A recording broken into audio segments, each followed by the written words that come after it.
నమస్తే, welcome to prime 9 paper analysis. ఈరోజు మనం ఈనాడు, ఆంధ్రజ్యోతి, సాక్షి అలాగే వెలుగు పేపర్లకు సంబంధించి పేపర్ హెడ్లైన్స్ ఏమిచ్చారు ఏంటి అనేది చూద్దాం. దీనిలో భాగంగా ఫస్ట్ ఈనాడు పేపర్ చూద్దాం. ఈనాడు పేపర్కి వచ్చి ఫస్ట్ హెడ్లైన్ వచ్చి తీరాన్ని తాకిన మొంతా అంటూ మొంతా తుఫాన్ గురించి అయితే ఉంది. దీనికి సంబంధించి డీటెయిల్స్ ఏమున్నాయి ఏంటి అనేది కూడా ఒకసారి చూద్దాం. నేటి సాయంత్రానికి వాయుగుండంగా మారి బలహీనం. ఈరోజు సాయంత్రానికైతే వాయుగుండంగా మారి బలహీనం పడుతుంది అన్నట్టుగా తెలుస్తోంది. కోస్తా జిల్లాల్లో విస్తారంగా వర్షాలు కురిసే అవకాశం అన్నట్టుగా తెలుస్తుంది. అయితే కంప్లీట్ డీటెయిల్స్ ఒకసారి చూస్తే, రాష్ట్రాన్ని తీవ్రంగా వణికించిన మొంతా తీవ్ర తుపాను ఎట్టకేలకు మంగళవారం రాత్రి అయితే బిఆర్ అంబేద్కర్ కోనసీమ జిల్లా అంతర్వేది సమీపంలో తీరాన్ని తాకింది అన్నట్టుగా తెలుస్తోంది. అంతకుముందు 6 గంటల్లో ఇది గంటకు 17 కిలోమీటర్ల వేగంతో కదిలినట్టుగా తెలుస్తోంది. అయితే ఇక్కడ మెయిన్ ఇచ్చింది ఏంటంటే, రాష్ట్రాన్ని తీవ్రంగా వణికించిన మొంతా తీవ్ర తుపాను ఎట్టకేలకు మంగళవారం రాత్రి డాక్టర్ బిఆర్ అంబేద్కర్ కోనసీమ జిల్లా అంతర్వేది సమీపంలో తీరాన్ని తాకింది అన్నట్టుగా ఉంది.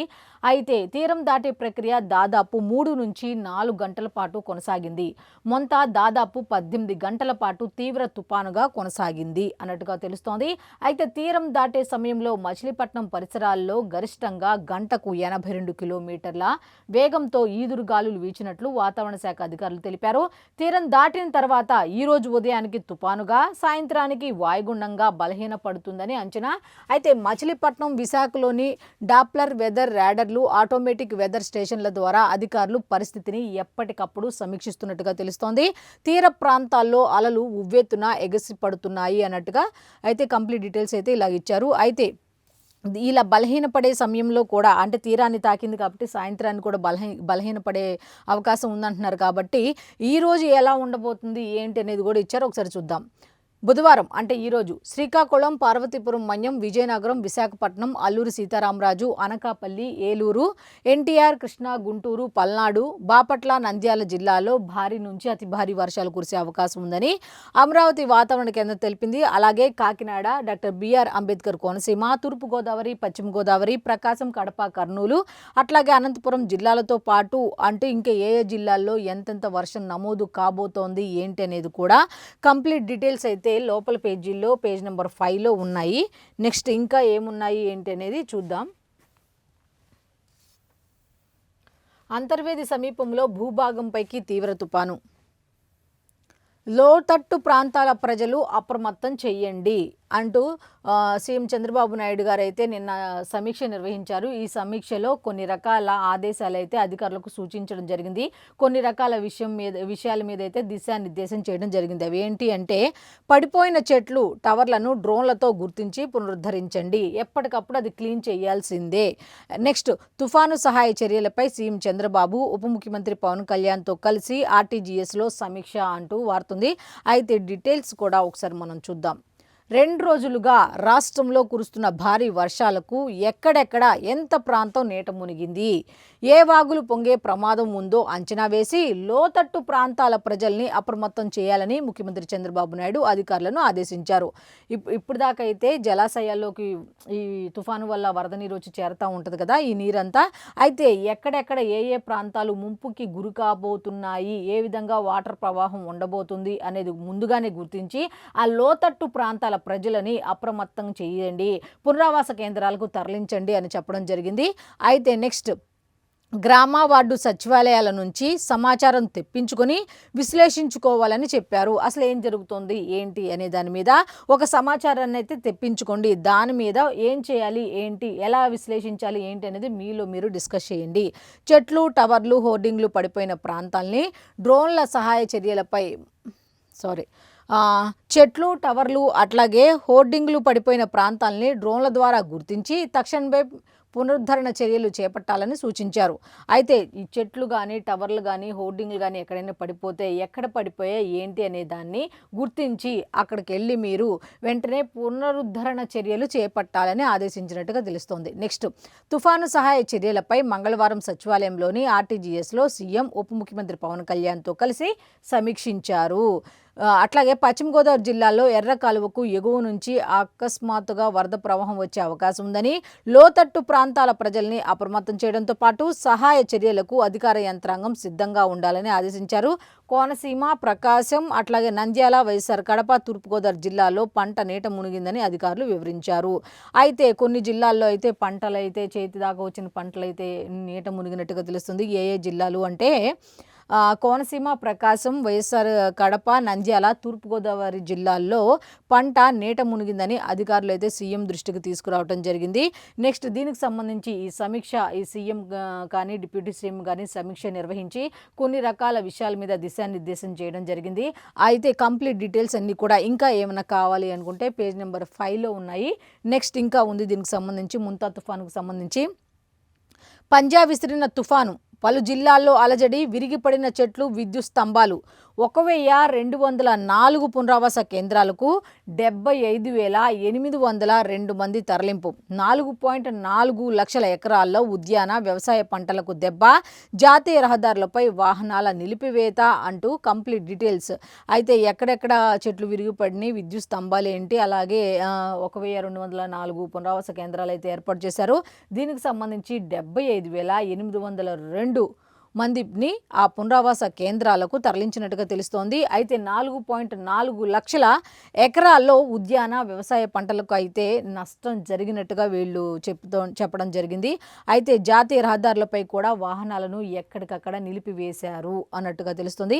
అయితే కంప్లీట్ డీటెయిల్స్ అన్నీ కూడా పేజ్ నెంబర్ 6లో ఉన్నాయి. అయితే ముంతా తుఫానుకు సంబంధించి డీటెయిల్స్ అయితే ఈ విధంగా ఉన్నాయి. నెక్స్ట్ ఇంకో వార్త ఏమి ఇచ్చారు ఏంటి అనేది కూడా ఒకసారి చూద్దాం. నెక్స్ట్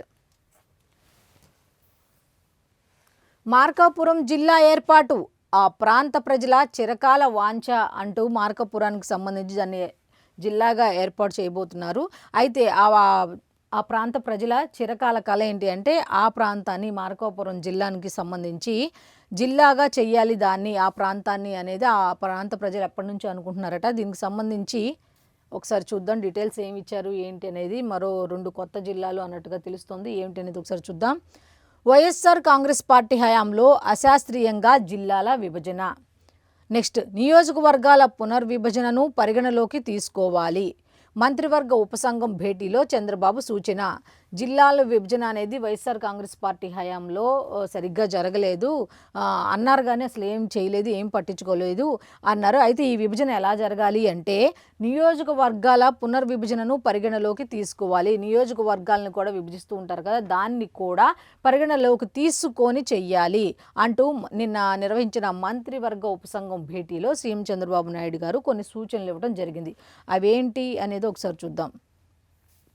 వైఎస్ఆర్ కాంగ్రెస్ పార్టీ హయాంలో ప్రజల ఆకాంక్షల్ని పట్టించుకోకుండా ఏకపక్షంగా జిల్లాల్ని విభజించారు. ఎవరు ఆలోచనలు లేవు, వాళ్ళు ఇష్టం వచ్చినట్టు విభజించేశారు అన్నట్టుగా ఇచ్చారు.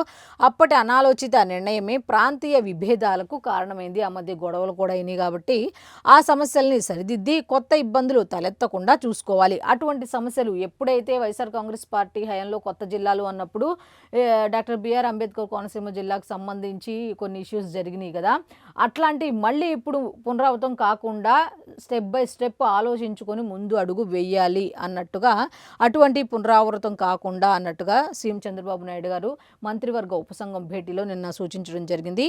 అయితే ప్రజల ఆకాంక్షలు నెరవేర్చి పరిపాలనా సౌలభ్యం ప్రాతిపదికగా పునర్వ్యవస్థీకరణ జరగాలి అని ముఖ్యమంత్రి చంద్రబాబు నాయుడు పేర్కొన్నారు. భవిష్యత్తులో చేపట్టే నియోజకవర్గాల పునర్విభజనను పరిగణలోకి తీసుకుని జిల్లాల పునర్వ్యవస్థీకరణ జరగాలని ఆదేశించారు. నెక్స్ట్ రెవెన్యూ డివిజన్ల పునర్వ్యవస్థీకరణ ప్రత్యేకంగా చేపట్టాలని సూచించారు. మార్కాపురం జిల్లా ఏర్పాటు ఆ ప్రాంత ప్రజల చిరకాల వాంఛ అన్నట్టుగా అయితే వార్త అయితే ఉంది. అయితే మరో 2 కొత్త జిల్లాలు అన్నట్టుగా ఉంది, అదేంటో చూద్దాం. రెవెన్యూ డివిజన్లుగా పుంగనూరు, పీలేరు, అద్దంకి, గిద్దలూరు, మడకసిర రెవెన్యూ డివిజన్లుగా అయితే పొంగనూరుని, అట్లాగే పీలేరు, అద్దంకి, గిద్దలూరు, మడకసిరని అయితే చెప్పడం జరిగింది. నెక్స్ట్ ప్రభుత్వానికి ప్రాథమికంగా నివేదించిన మంత్రివర్గ ఉపసంఘం. అయితే ఇట్లా రెవెన్యూ డివిజన్లకు అయితే వీటిని మేము ఇచ్చేస్తున్నాము అని పొంగనూరు లేదా పీలేరు లేదా అద్దంకి, గెద్దలూరు, మడకసిరిని అయితే ఈ విధంగా అంటూ ఒక ప్రాథమికంగా ఒక నివేదించిన దాన్ని మంత్రివర్గ ఉపసంఘం అయితే ప్రభుత్వానికి ఇచ్చినట్టుగా తెలుస్తోంది. అయితే దీని మీద కంప్లీట్ డీటెయిల్స్ అన్నీ కూడా పేజ్ నెంబర్ 3లో ఉన్నాయి. నెక్స్ట్ ఇంకా ఏమున్నాయి అనేది ఒకసారి చూద్దాం.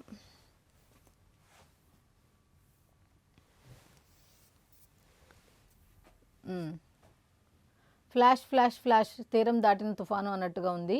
నెక్స్ట్ బంగాళాఖాతంలో ఏర్పడిన తీవ్ర తుఫాను మొంత తీరం దాటింది. ఇందాక మనం చెప్పుకున్నట్టు నిన్న రాత్రి అర్ధరాత్రి 11:30 నుండి 12:30 మధ్యలో మచిలీపట్నం, కళింగపట్నం మధ్య, కాకినాడకు దక్షిణంగా పశ్చిమ గోదావరి జిల్లా నరసాపురానికి సమీపంలో తీరం దాటినట్లు భారత వాతావరణ శాఖ ప్రకటించింది.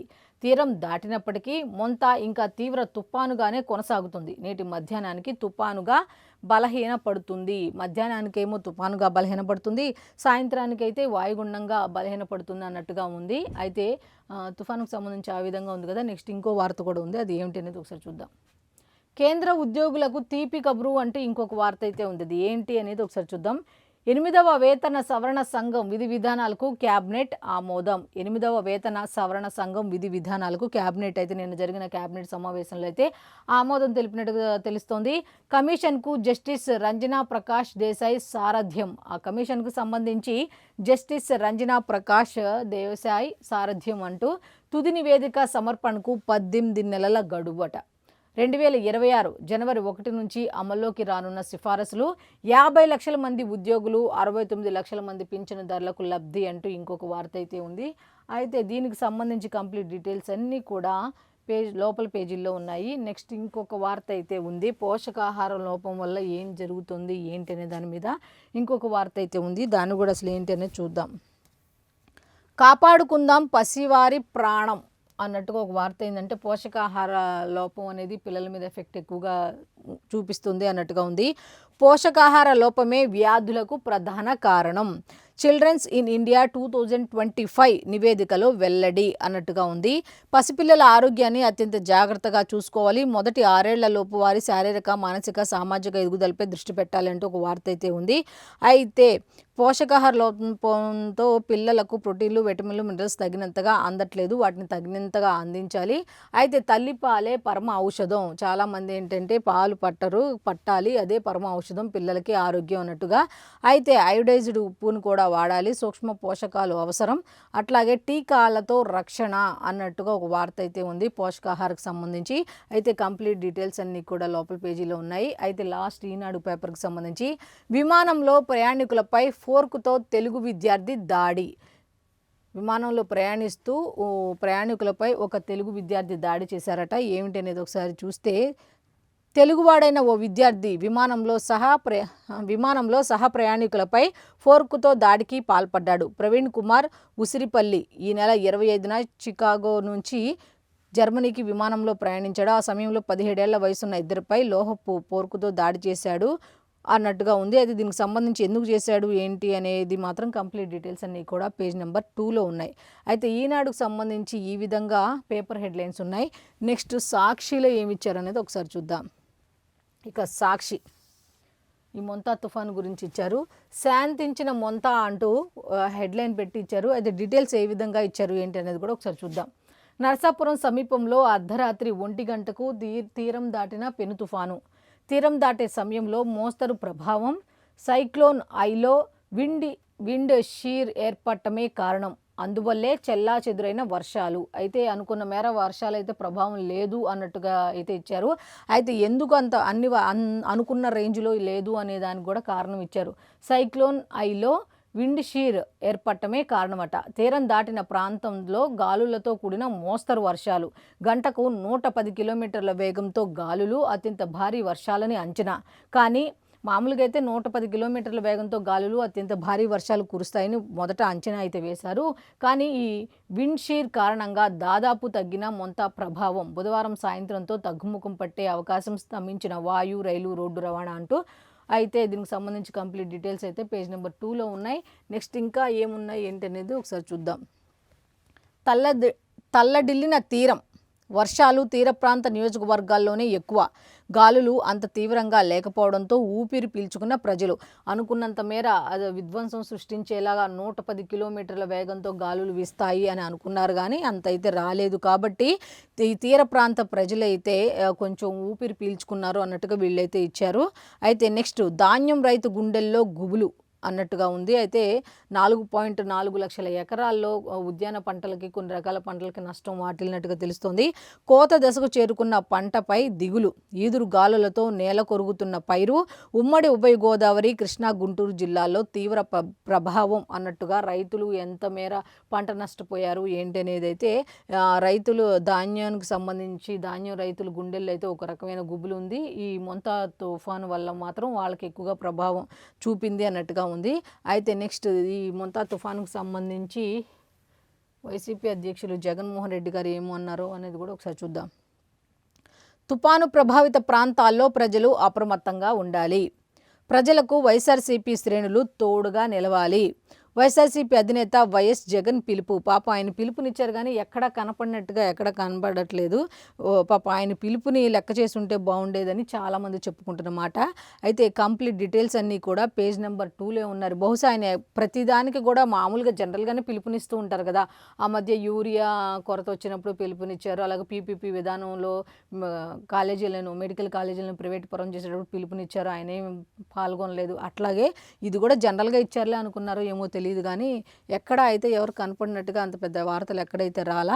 నెక్స్ట్ అలా రాకపోయినా వెళ్ళకపోయినా పర్వాలేదు కానీ ఎటువంటి చర్యలు తీసుకున్నారు ఏంటి అనే దాని మీద మాత్రం చాలా దారుణంగా కూటమి ప్రభుత్వంపై విరుచుకుపడే పనులు అయితే ఖచ్చితంగా ఉన్నారని చెప్పొచ్చు. ఎందుకంటే ఒకసారి మీరు వాళ్ళ సొంత వెబ్సైట్ ఎక్స్కి వెళ్ళి చూస్తే తెలుస్తుంది అసలు ఎటువంటి చెప్పారు, ఎటువంటి దాని ఏమంటారు నెగిటివ్ అన్నెస్ అనేది స్ప్రెడ్ చేశారు. అక్కడ జరుగుతోంది ఏంటి, వీళ్ళు చేస్తున్నది ఏంటి అనే దానికి సంబంధమే లేదని చాలామంది చెప్పుకుంటున్నమాట. అయితే నెక్స్ట్ ఇక్కడ చంద్రబాబు నాయుడు గారి గురించి పాజిటివ్గా ఒక వార్త ఇచ్చారు. కాకపోతే ఇక్కడ చంద్రబాబు నాయుడు గారి గురించి పాజిటివ్గా ఇవ్వలేదు. గ్రామ వార్డు సచివాలయాలు క్యాంపుగా పనిచేయాలి అని అన్నారు.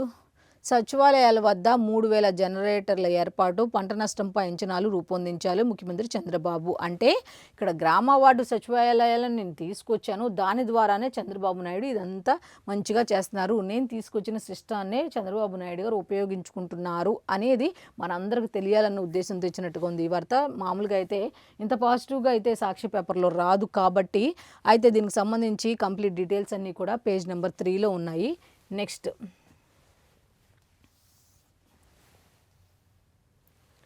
బాబు కుతంత్రం అక్కడ పొగిడారు, కాకపోతే అక్కడ పొగళ్ళ గ్రామ వార్డు సచివాలయాల గురించి ఆయన గొప్పగా చెప్పారు కానీ ఇక్కడ ఏదో ఉంది చూద్దాం.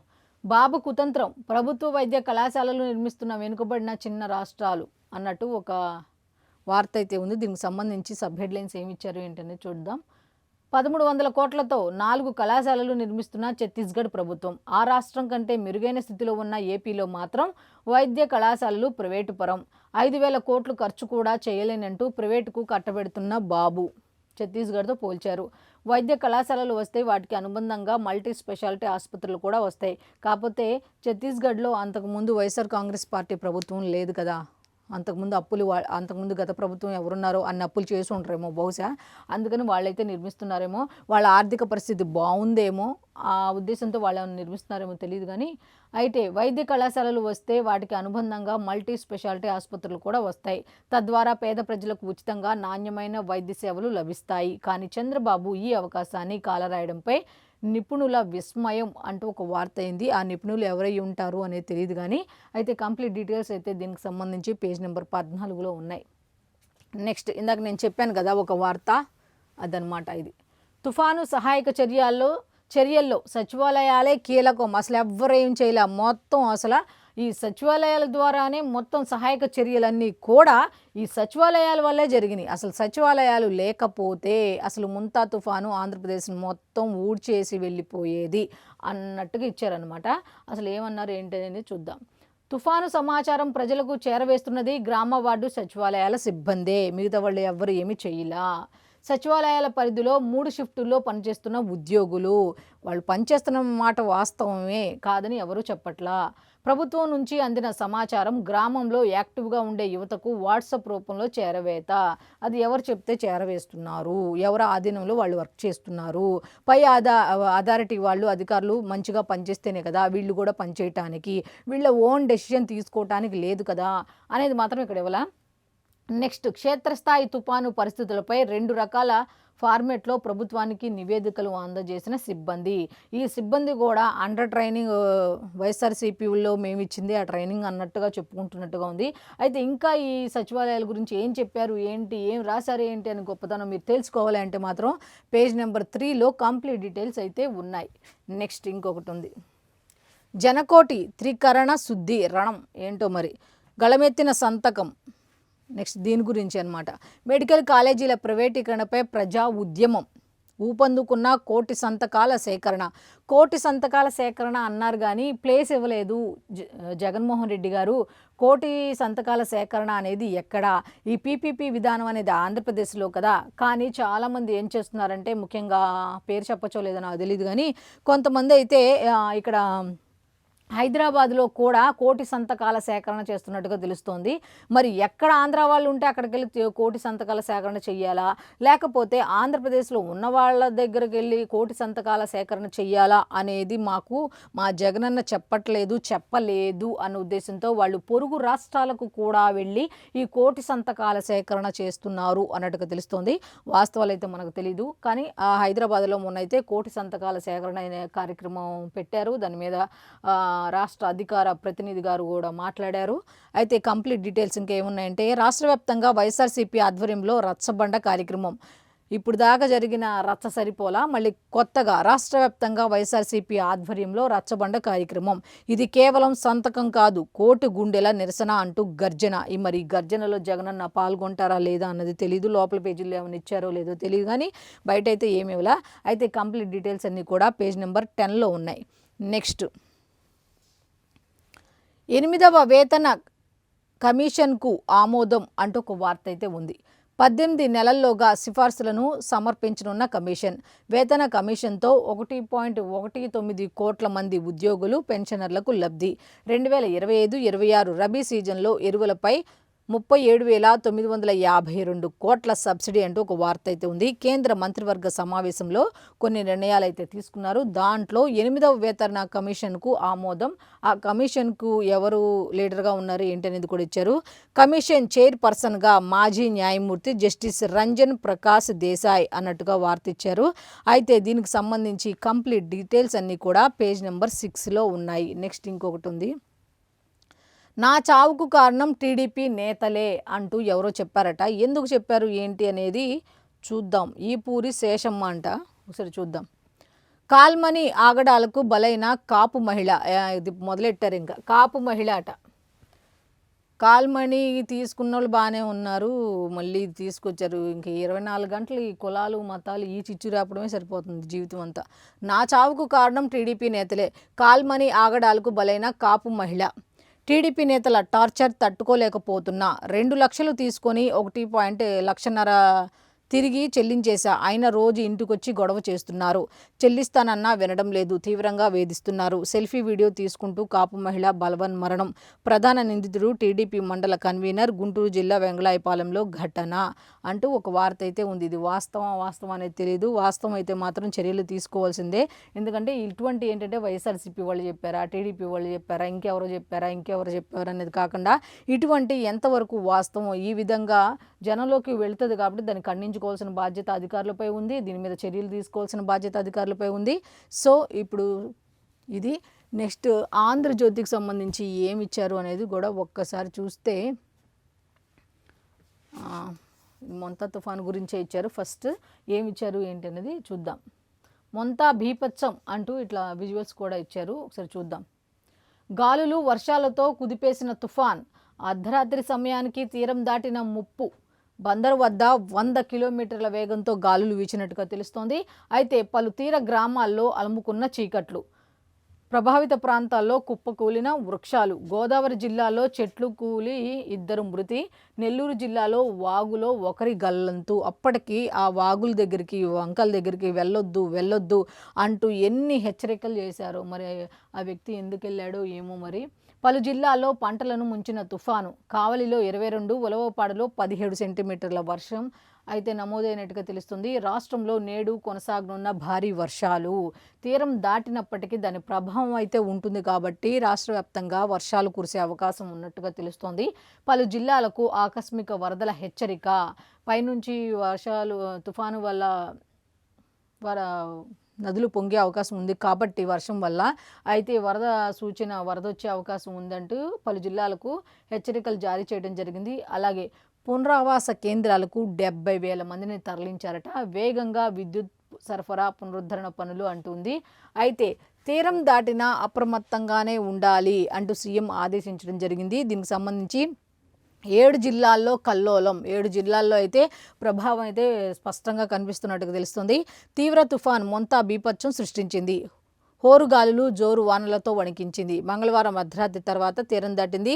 ఈ సమయంలో 90 నుంచి 100 కిలోమీటర్ల వేగంతో పెనుగాలులు వీచాయి. అప్పుడు వాయువేగం అప్పుడప్పుడు 110 కిలోమీటర్లకు చేరింది. తీవ్ర తుఫాను కారణంగా మంగళవారం తీర ప్రాంతమంతా రాకాసి అలలు అన్నట్టుగా ఉంది. అయితే కంప్లీట్ డీటెయిల్స్ అన్నీ కూడా పేజ్ నెంబర్ 11లో ఉన్నాయి. అయితే తీరం దాటినా సరే అప్రమత్తంగా ఉండాలని సీఎం చంద్రబాబు నాయుడు గారు నిన్న రాత్రి 12 గంటల వరకు నిర్వహించిన సమీక్షా సమావేశంలో సూచనలు ఇవ్వడం జరిగినట్టుగా తెలుస్తుంది. అయితే ఇంకొక వార్త అయితే ఉంది, అదేంటో కూడా చూద్దాం. రామాయపట్నం రిఫైనరీపై మరో ముందడుగు అంటూ ఒక వార్త అయితే ఉంది. ఏంటి అనేది ఒకసారి చూద్దాం. ఆయిల్ ఇండియాతో బీపీసీఎల్ అవగాహన ఒప్పందం, ప్రాజెక్టు ఏర్పాటుకు పరస్పర సహకారం, ఓఐఎల్కు ఈక్విటీ, ఇప్పటికే రిఫైనరీకి కీలక అనుమతులు 6,000 ఎకరాలు. ఈ ప్రాజెక్టుతో ఇంధన పెట్రోకెమికల్స్లో స్వావలంబన బీపీసీఎల్ అంటూ ఒక వార్త అయితే ఉంది. కంప్లీట్ డీటెయిల్స్ పేజ్ నెంబర్ 10లో ఉన్నాయి. నెక్స్ట్ ఇంకొక వార్త ఉంది, అది కూడా ఏంటో చూద్దాం. ప్రజాభిష్టం పాలన సౌలభ్యం అంటూ ఒక వార్త అయితే ఉంది. జిల్లాల పునర్విభజనకు సంబంధించి అనుకుంటా, ఒకసారి చూద్దాం. జిల్లాల పునర్వ్యవస్థీకరణలో ఇవే ముఖ్యం. సీఎం పవన్తో కలిసి సమీక్ష నిర్వహించారు. కొత్త జిల్లాలు, డివిజన్లు, మండలాలపై ఇప్పటి వరకు 12,000 వినతులు వచ్చాయన్నమాట. ఈ కొత్త జిల్లాల ఏర్పాటు అనగానే 12,000 వినతులు అయితే వచ్చినట్టుగా తెలుస్తుంది. గత తప్పులన్నీ సరిచేయాలి, కొత్త ఇబ్బందులు రాకుండా చూడాలి. గతంలో జరిగిన తప్పులు ఇప్పుడు రాకూడదు. ఈ జిల్లాల ఏర్పాటు చేసేటప్పుడు భవిష్యత్తులో జరిగే నియోజకవర్గాల పునర్విభజనను దృష్టిలో పెట్టుకోవాలి అన్నట్టుగా తెలుస్తుంది. అయితే సీఎం దిశానిర్దేశం కొత్త జిల్లాలుగా మార్కాపురం, మదనపల్లె అంటూ ఒక వార్త అయితే ఉంది. దీనికి సంబంధించి కంప్లీట్ డీటెయిల్స్ కూడా పేజ్ నెంబర్ 3లో ఉన్నాయి. నెక్స్ట్ ఇంకొకటి ఉంది. 8వ వేతన సంఘం విధి విధానాలకు ఓకే అంటూ ఒక వార్త అయితే ఉంది. దీనికి సంబంధించి వీళ్ళు ఏ విధంగా ఇచ్చారు అంటే, జనవరి 1 నుంచి సిఫార్సులు అమలయ్యే అవకాశం. కమిషన్కు జస్టిస్ రంజనా దేశాయ్ సారథ్యం. నెక్స్ట్ యూరియాయేతర ఎరువులపై సబ్సిడీ పెంపు. బీహార్ ఎన్నికల వేళ ఎన్డీఏ సర్కారు కీలక నిర్ణయాలు అంటూ అయితే నిన్నైతే క్యాబినెట్ మీటింగ్ జరిగింది. ఆ క్యాబినెట్ మీటింగ్లో తీసుకున్న నిర్ణయాలు అయితే ఒక 4 అయితే ఇచ్చారు. ఇంకా ఏమి ఇచ్చారు, ఎటువంటి డెసిషన్ తీసుకున్నారు, వేటికి ఆమోదం తెలిపారనే కంప్లీట్ డీటెయిల్స్ అన్నీ కూడా పేజ్ నెంబర్ 2లో ఉన్నాయి. నెక్స్ట్ ఇప్పుడు వెలుగు పేపర్కి వెళ్ళిపోదాం. ఇప్పటి వరకు మనం ఈనాడు, ఆంధ్రజ్యోతి, సాక్షి చూసాం కదా. ఇప్పుడు వెలుగుకి వెళ్ళిపోదాం. వెలుగులో ఫస్ట్ హెడ్లైన్ వచ్చి, టికెట్ రేట్లు పెంచాలంటే కార్మికులకు 20% వాటా ఇవ్వాలి, అలా అయితేనే అనుమతి ఇస్తామంటూ సీఎం రేవంత్ రెడ్డి ఒక మంచి డెసిషన్ తీసుకున్నారా అంటే చాలామంది చెప్తున్న మాట ఏంటంటే, అవును వాళ్ళకి ఇవ్వాలి కదా, మరి టికెట్ రేట్లు పెంచాలంటే మీరు పంచుకుంటే సరిపోదు కదా, కార్మికులు ఉంటారు కదా, వాళ్ళకు కూడా 20% ఇస్తాము అంటే పెంచుకోవడానికి అనుమతి ఇస్తామన్నట్టుగా తెలుస్తుంది. సినీ కార్మికుల వెల్ఫేర్ కోసం 10 కోట్లతో ఫండ్ అంటూ ఒక వార్త అయితే ఉంది. అది ఏంటంటే, కార్మికుల పిల్లల కోసం కార్పొరేట్ స్థాయిలో ఇంటర్ వరకు ఉచిత విద్య. నెక్స్ట్ కార్మికుల భవన నిర్మాణానికి స్థలం, కార్మికులకు ఇండ్ల స్థలాలు. ఫ్యూచర్ సిటీలో సకల వస్తువులు కల్పిస్తాం. రాజీవ్ ఆరోగ్యశ్రీతో పాటు ఉచిత వైద్యం అందిస్తాం. నవంబర్ చివరిలో సంఘాల లీడర్లతో మీటింగ్ పెడతాం. డిసెంబర్ 9న పూర్తి వివరాలు వెల్లడిస్తాం. ఐటీ, ఫార్మా సినీ ఇండస్ట్రీ కూడా ఎదగాలి. ప్రపంచ సినీ పరిశ్రమకు హైదరాబాద్ వేదిక కావాలని పిలుపు అంటూ సినీ కార్మికుల సంఘాల ఆధ్వర్యంలో సీఎం రేవంత్కు అభినందన సభ అంటూ నిన్న జరిగిన అభినందన సభలో ఆయన కొన్ని మాటలు అయితే మాట్లాడడం జరిగింది. అయితే దీనికి సంబంధించి కంప్లీట్ డీటెయిల్స్ అన్నీ కూడా పేజ్ నెంబర్ 2లో ఉన్నాయి. నెక్స్ట్ ఇంకో వార్త ఏదో ఉంది చూద్దాం. హరీష్ రావు తండ్రి కన్నుమూత అన్నట్టుగా ఇంకొక వార్త అయితే ఉంది. వయోభారంతో సత్యనారాయణ రావు తుది శ్వాస. భావ భౌతిక కాయానికి నివాళులర్పించిన కేసీఆర్, సీఎం రేవంత్ సంతాపం, మంత్రులు వివేక్, పొన్నం, కేంద్ర మంత్రి కిషన్ రెడ్డి నివాళి అంటూ ఒక వార్త అయితే ఉంది. అయితే హరీష్ రావు గారి తండ్రి నిన్న కన్నుమూసినట్టుగా తెలుస్తుంది. దీనికి సంబంధించి కంప్లీట్ డీటెయిల్స్ అన్నీ కూడా పేజ్ నెంబర్ 2లో ఉన్నాయి. నెక్స్ట్ ఏఐ ఎఫెక్ట్ అమెజాన్లో 30,000 ఉద్యోగాలు కోత. ఏఐ అనేసరికి అనుకున్నట్టుగానే ఒక్కొక్కరికి కోత పడుతున్నట్టు తెలుస్తుంది. అయితే అమెజాన్లో 30,000 ఉద్యోగాలు కోత అంటూ ఈ వారం నుంచే తొలగింపులు మొదలు. ఈ ఏడాది ఇప్పటిదాకా 98,000 మందిని తీసేసిన 200కు పైగా టెక్ సంస్థలు అనే వార్త అయితే ఉంది. అయితే కంప్లీట్ డీటెయిల్స్ అన్నీ కూడా పేజ్ నెంబర్ 11లో ఉన్నాయి. నెక్స్ట్ ఇంకొక వార్త ఉంది, అది కూడా ఏంటో చూద్దాం. 8వ పే కమిషన్కు కేంద్ర క్యాబినెట్ ఓకే అంటూ నిన్న క్యాబినెట్ మీటింగ్ జరిగింది. ఆ క్యాబినెట్ మీటింగ్ సంబంధించి కొన్ని రకాల నిర్ణయాలు అయితే తీసుకున్నారు. వాటికి ఆమోదం తెలపడం జరిగింది. అయితే కంప్లీట్ డీటెయిల్స్ అన్నీ కూడా పేజ్ నెంబర్ 9లో ఉన్నాయి. నెక్స్ట్ రంగంలోకి లిక్కర్ సిండికేట్లు అంటే ఇంకొక వార్త అయితే ఉంది. అదేంటంటే లాటరీ తగిలిన వారి నుంచి షాపులు సొంతం చేసుకునేందుకు బేరసారాలు అన్నట్టుగా లిక్కర్కి సంబంధించి ఒక్కో వైన్స్కు 50 లక్షల నుంచి 1 కోటి వరకు ఆఫర్. అప్లికేషన్ ఫీజు 2 ఏళ్ల పాటు గుడ్విల్ ఇచ్చేందుకు రెడీ. లాటరీ ప్రక్రియ ముగియడంతో అన్ని జిల్లాల్లోనూ ఇదే సీన్ అంటూ ఒక వార్త అయితే ఉంది. కంప్లీట్ డీటెయిల్స్ అన్నీ కూడా పేజ్ నెంబర్ 4లో ఉన్నాయి. నెక్స్ట్ లొంగిపోయిన మావోయిస్టులను కాపాడుకుంటాం అని ఒక వార్త అయితే ఉంది. అయితే నిన్న ఒక ఇద్దరైతే మావోయిస్టులు లొంగిపోయినట్టుగా తెలుస్తుంది. కంప్లీట్ డీటెయిల్స్ అన్నీ కూడా పేజ్ నెంబర్ 2లో ఉన్నాయి. మిగిలినోళ్ళు అజ్ఞాతం వీడాలి. డీజీపీ శివధర్ రెడ్డి. తెలంగాణ నేతలు ఇంకా 64 మంది అజ్ఞాతంలో ఉన్నారని వెల్లడి. తెలంగాణకు సంబంధించి కొంతమంది అయితే ఇంకా అజ్ఞాతవాసంలో ఉన్నారు, వాళ్ళు కూడా బయటికి రండి. లొంగిపోయిన మావోయిస్టులు పుల్లూరి ప్రసాదరావు, బండి ప్రకాష్. 45 ఏండ్ల అజ్ఞాతం వీడిన సీనియర్ నేతలు. సిద్ధాంతాన్ని వీడను, జనంలో ఉండి పోరాడతా ప్రసాదరావు అంటూ వాళ్ళు ఏం చెప్పారనేది కూడా ఇచ్చారు. అయితే కంప్లీట్ డీటెయిల్స్ అయితే ఈ విధంగా ఉన్నాయి. అయితే ఇప్పటి వరకు మనం ఈనాడు, ఆంధ్రజ్యోతి, సాక్షి అలాగే వెలుగు పేపర్లకు సంబంధించి పేపర్ హెడ్లైన్స్ ఏమి ఇచ్చారు ఏంటి అనేది చూసాం. సో ఇది ఈనాటి పేపర్ ఎనాలిసిస్. మళ్ళీ రేపటి పేపర్ ఎనాలిసిస్లో కలుద్దాం. అంతవరకు సెలవు. నమస్కారం.